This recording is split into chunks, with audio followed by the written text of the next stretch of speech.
नमस्कार दोस्तों, क्राइम तक में आप सबका स्वागत है। मैं हूं सुप्रतिम बैनर्जी। पिछले कुछ दिनों से मैं लगातार श्रद्धा और आफताब केस से जुड़ी खबरें आपको देता रहा हूं, लेकिन हमारे बहुत सारे दर्शकों का ऐसा भी कहना है कि मैं जो क्राइम इन्वेस्टिगेशन की स्टोरी आप लोगों के लिए लेकर आता हूं, मुझे उसी पर बने रहना चाहिए। और श्रद्धा और आफताब से जुड़ी खबरों के लिए क्राइम तक तो है ही, वहां से आप लोगों को लगातार अप टू डेट इन्फॉर्मेशन मिल ही रही है। ऊपर से रात को शमसर भी श्रद्धा केस से जुड़ी तमाम जानकारियां आप सबको दे रहे हैं।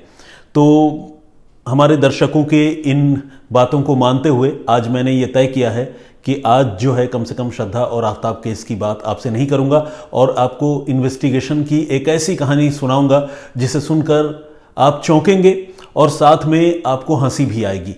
मामला बेशक जुर्म का है, लेकिन इसमें कुछ ऐसा एलिमेंट है जिसे सुनकर आपको हंसी भी आएगी और आप ये भी सोचेंगे कि हमारे देश में पुलिस जो है वो कितनी अजीब तरीके से कई बार काम करती है। तो आइए शुरुआत करते हैं। ये घटना जो है इसी साल की है, 28 जुलाई की। 28 जुलाई को मध्य प्रदेश के छतरपुर में एक पुलिस स्टेशन है, बमीठा पुलिस स्टेशन, और बमीठा पुलिस स्टेशन में एक गांव है ओटापुरवा।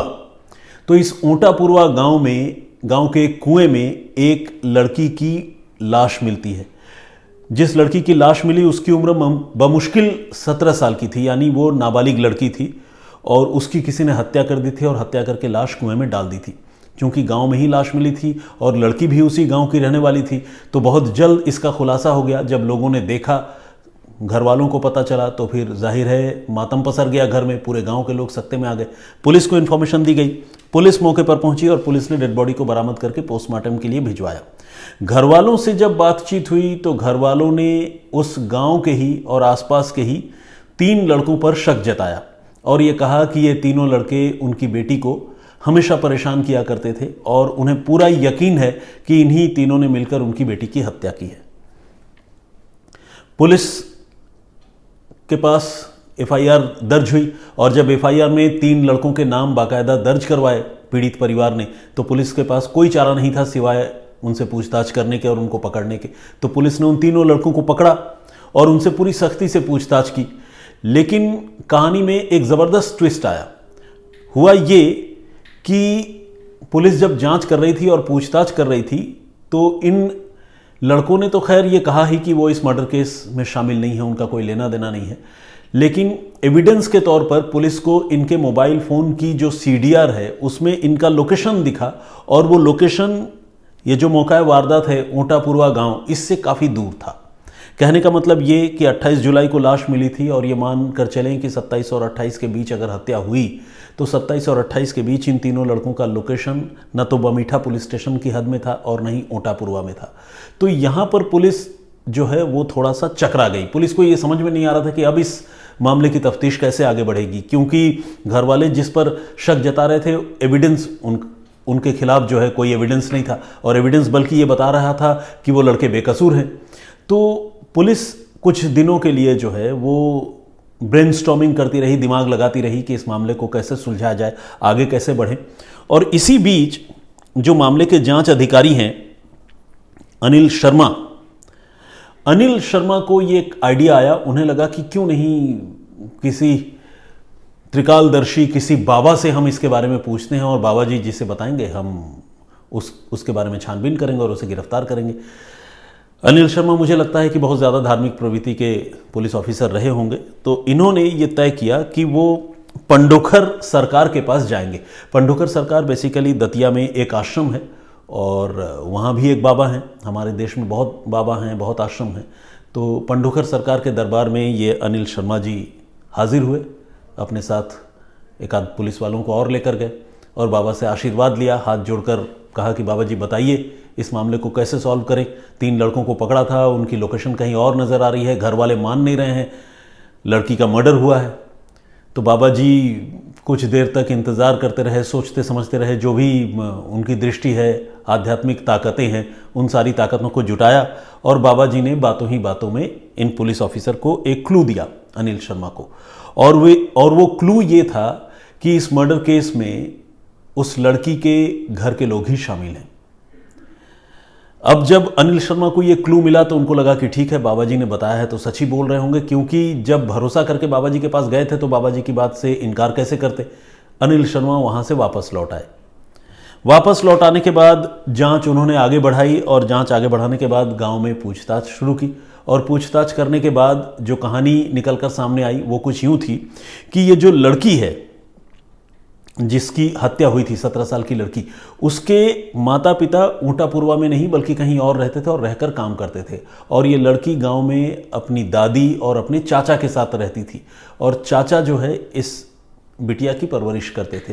तो जांच जब हुई तो पुलिस को ये पता चला कि ये जो चाचा है इसके, जिसका नाम है तीरथ अहिरवार, तीरथ अहिरवार को ये लगता था कि हमारी जो भतीजी है वो गांव के ही कुछ लड़कों के साथ ज़्यादा घुल मिल रही है और ये उम्र जो है उसके पढ़ाई लिखाई करने की है, इस तरह से घुलने मिलने और लड़कों से दोस्ती करने की नहीं है। तो ये सोचकर तीरथ अहिरवार बार बार उस लड़की को रोका टोका करता था, लेकिन लड़की, परिवार के मुताबिक लड़की मानती नहीं थी। तो फाइनली तीरथ अहिरवार ने ही जो है उस लड़की की हत्या कर दी। परिवार वालों ने ये बात नहीं बताई, परिवार वाले तो खैर इस बात से इनकार कर रहे थे, लेकिन पुलिस जो है, पुलिस ने तीरथ अहिरवार को गिरफ्तार कर लिया। और न सिर्फ गिरफ्तार कर लिया बल्कि कायदे से पुलिस ने सख्ती दिखाई, जो भी होता है मर्डर के केस में गिरफ्तार होने के बाद। तो जब सख्ती दिखाई, तीरथ अहिरवार की जमकर पिटाई हुई थाने में, तो फिर घर वाले बहुत परेशान हुए। उनको लगा कि भाई हम तो इंसाफ मांगने गए थे, हमारी बेटी की हत्या हुई है, यहाँ खुद हमारे ही परिवार के लोगों को पुलिस ने पकड़ लिया है। फिर घर वाले जो है उन्होंने बाकायदा एक एप्लीकेशन लिखा ज़िले के एसएसपी के नाम, एसएसपी जो हैं सचिन शर्मा है छतरपुर के, इनको एप्लीकेशन लिखा और एप्लीकेशन लिखकर इन्होंने कहा कि देखिए पुलिस ने जो है उल्टा हमें पकड़ लिया है, हमारे घर के मेंबर को ही पकड़ लिया मर्डर केस में और जो मेन दोषी हैं हमारी नज़र में उनको पुलिस ने छोड़ दिया। और ऊपर से पुलिस ये कह रही है कि उनको एक बाबा ने इसके बारे में क्लू दिया है और वो बाबा जो हैं वो पंडोखर सरकार हैं, वहाँ से उनको जानकारी मिली है। तो अगर ऐसे बाबा के कहने पर ही तफ्तीश होनी है तो फिर पुलिस की क्या ज़रूरत है, बाबा जी से कहें उसे गिरफ्तार कर लें, उसे जेल भेज दे, सज़ा दिला दे। तो जब घर वालों ने इस तरह की शिकायत एसपी से की तो एसपी को भी लगा कि यार ये तो वाकई अति हो गया, ऐसा तो होना नहीं चाहिए कि बाबा के कहने पर गिरफ्तारी हो जाए। और उन्होंने अपने स्तर पर इस मामले की छानबीन शुरू कराई। छानबीन में एसपी को यह भी पता चला कि न सिर्फ पंडोखर सरकार के कहने पर तीरथ अहिरवार की लड़की के चाचा की गिरफ्तार हुई, बल्कि पंडोखर सरकार जो ये बात बता रहे हैं पुलिस ऑफिसर को कि घर का ही कोई मेंबर इस मामले में शामिल है और पुलिस वाले हाथ जोड़े जो है आशीर्वाद लेने गए हैं, उसका एक वीडियो क्लिप भी था। वो वीडियो क्लिप भी जो है वो एसपी को हाथ लगा, उन्होंने वो चीज़ देखी और जब एसपी ने वो चीज़ देखी तो उन्होंने रियलाइज़ किया कि घर वालों की शिकायत जो है बिल्कुल सही है। और उन्होंने न सिर्फ अनिल शर्मा को सस्पेंड किया जो इस मामले के इन्वेस्टिगेटिव ऑफिसर थे, आईओ, बल्कि उस बमीठा थाने के जो एसएचओ हैं पंकज शर्मा, उनको भी सस्पेंड कर दिया। 2 लोगों को सस्पेंड कर दिया और मामले की नए सिरे से जांच के लिए जो है एक टीम बना दी। उस टीम के पास ये जिम्मेदारी थी कि वो इस मामले की नए सिरे से जांच करके गुनहगार का पता लगाएं और साथ ही ये भी पता लगाएं कि ये जो बाबा वाला एपिसोड है वो क्या है। तो खैर बाबा वाले एपिसोड के बारे में तो तकरीबन सारी सच्चाई खुलकर सामने आ चुकी थी, क्योंकि वीडियो क्लिप मौजूद था और वो वीडियो क्लिप खुद पुलिस वालों ने ही जो है घर वालों को दिखाया भी था कि ये देखो बाबा जी बता रहे हैं कि तुम्हारे घर के लोग ही इस मामले में इन्वॉल्व हैं। तो इसीलिए बाबा वाली बात तो ये साबित हो गई कि पुलिस वालों ने जाकर बाबा से आशीर्वाद लिया था और बाबा ने ही बताया था कि घर के लोग इस मामले में मर्डर में शामिल है। ये तो एक पहलू है जो जांच में साफ हो गई। अब नए एसएचओ उस इलाके के आए, अरविंद दांगी। इत्तेफाक से इन्होंने भी जांच की तो जांच में इनको भी वही बात पता चली। जांच में ये पता चला कि ये जो तीरथ अहिरवार है, इनको लगता था कि उनकी भतीजी जो है वो गलत संगत में पड़ गई है और परिवार का नाम मिट्टी में मिलाने वाली है। तो इसीलिए तीरथ अहिरवार ने ही जो है अपनी भतीजी की हत्या कर दी थी और सबूत मिटाने के लिए लाश को न सिर्फ उसने कुएं में फेंक दिया था, बल्कि पूरे मामले की तफ्तीश दूसरी तरफ मोड़ने के इरादे से अहिरवार परिवार ने और खासकर तीरथ अहिरवार ने गांव के ही 3 लड़कों के नाम लिखा दिए थे जिनसे वो नाराज चलते थे या जो लड़के के साथ इस लड़की की दोस्ती थी। अब इसे एक तीर से 2 शिकार करने वाली इनकी साजिश थी, लेकिन जब पुलिस ने नए सिरे से तफ्तीश की तो इत्तेफाक से वही तीरथ अहिरवार ही पुलिस की तफ्तीश में दोषी भी पाया गया। लेकिन विडंबना देखिए कि अगर पुलिस पहले ही ये तफ्तीश करती और तीरथ अहिरवार के खिलाफ सबूत जुटाकर उसे गिरफ्तार करती, फिर तो बात समझ में आती। लेकिन अगर बाबा के कहने पर उसने गुनहगार को पकड़ लिया तो जाहिर सी बात है ये अपने आप में गुनाह करने वाली बात हो गई, क्योंकि ऐसे तो किसी मामले की तफ्तीश होती नहीं है और होनी नहीं चाहिए। तो इसीलिए अब ये मामला एक तरह से सुलझ चुका है। आरोपी वही चाचा निकला है जिस चाचा के बारे में पंडोखर सरकार बाबा ने क्लू दिया था पुलिस वालों को। लेकिन विडंबना यह है कि क्लू के आधार पर जब गिरफ्तारी हुई तो घर वालों ने विरोध भी किया और इस मामले की हाई लेवल की जांच भी हुई, 2 पुलिस वाले सस्पेंड भी हो गए। लेकिन अब जब पुलिस ने नए सिरे से जांच की तो घर के लोग ही इस मामले में दोषी पाए गए पुलिस की जांच में, और पुलिस ने फिलहाल तीरथ अहिरवार को गिरफ्तार कर लिया है। तो खैर ये कहानी फिलहाल यहीं तक। जैसा कि मैंने आपको बताया कि ये 28 जुलाई की घटना थी, उसके बाद से लगातार जांच चल रही थी और ये अभी भी इन्वेस्टिगेशन इस मामले की चल रही है। लेकिन तीरथ अहिरवार चाचा को पुलिस ने फिलहाल गिरफ्तार कर लिया है और इस मामले का खुलासा भी हो गया। लेकिन ये घटनाक्रम अपने आप में बहुत अजीब है, चौंकाने वाला है। तो मुझे लगा कि आप लोगों से ये बात मुझे साझा करनी चाहिए। और वो कहते हैं ना कि एमपी अजब है, तो वाकई एमपी के जो पुलिस वालों ने ये दिखा दिया कि एमपी अजब है। इस तरह की अजीबोगरीब हरकत और ऐसा अजीबोगरीब फैसला जो है शायद एमपी की पुलिस ही कर सकती है। चलिए अब आगे बढ़ते हैं और आपसे जो कल मैंने सवाल पूछा था उस सवाल के जवाब की बात करते हैं। कल हमने ये पूछा था कि एलसीडी और एलईडी का फुल फॉर्म क्या होता है, तो बहुत सारे दर्शकों ने इसका जवाब दिया है और तकरीबन सारे लोगों ने सही जवाब दिया है। हालांकि कुछ टाइपो वाले इशू हैं, मतलब कुछ गलतियां इसका जवाब टाइप करने में कुछ लोगों ने की है। लेकिन फिर भी जिस दर्शक ने सबसे पहले सही जवाब दिया उनका नाम श्रीराम है। तो श्रीराम जी, मैं आपका बहुत बहुत स्वागत और अभिनंदन करता हूँ। उन्होंने बताया है कि एलईडी जो है वो लाइट एमिटिंग डायोड होता है और एलसीडी लिक्विड क्रिस्टल डिस्प्ले। बिल्कुल यही जवाब है और इसकी और टेक्निकलिटी में तो खैर फिलहाल मैं जाना नहीं चाहूँगा, लेकिन ये जवाब करेक्ट है और यही जवाब श्रीराम जी ने दिया है। इसके अलावा हमारे बहुत सारे दर्शकों ने बिल्कुल यही जवाब दिया है। तो आप सारे लोगों का मैं बहुत बहुत धन्यवाद करता हूँ कि आप लोग इतना इंटरेस्ट लेते हैं और मेरे सवालों का यूँ जवाब देते हैं।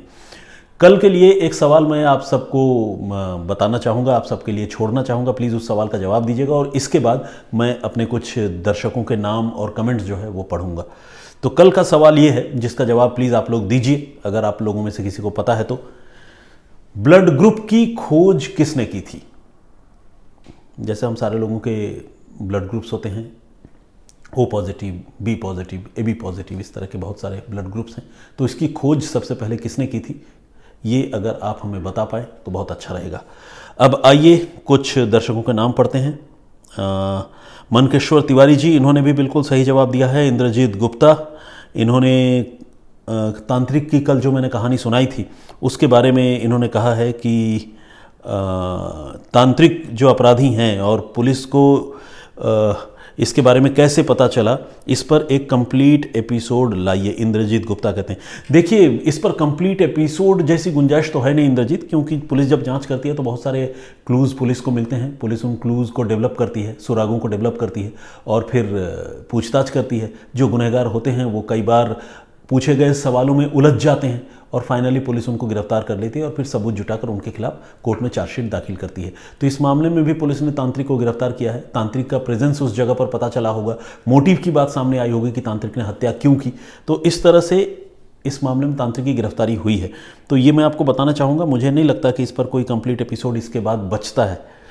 नरेश धारीवाल जी हैं और ये कह रहे हैं कि आफ्ताब, ये जो कह रहे हैं वो तो खैर हमारा कानून उसकी इजाज़त नहीं देता। वो कह रहे हैं कि गोली मारो और इसका खेल ख़त्म करो जब ये खुद ही कबूल रहा है।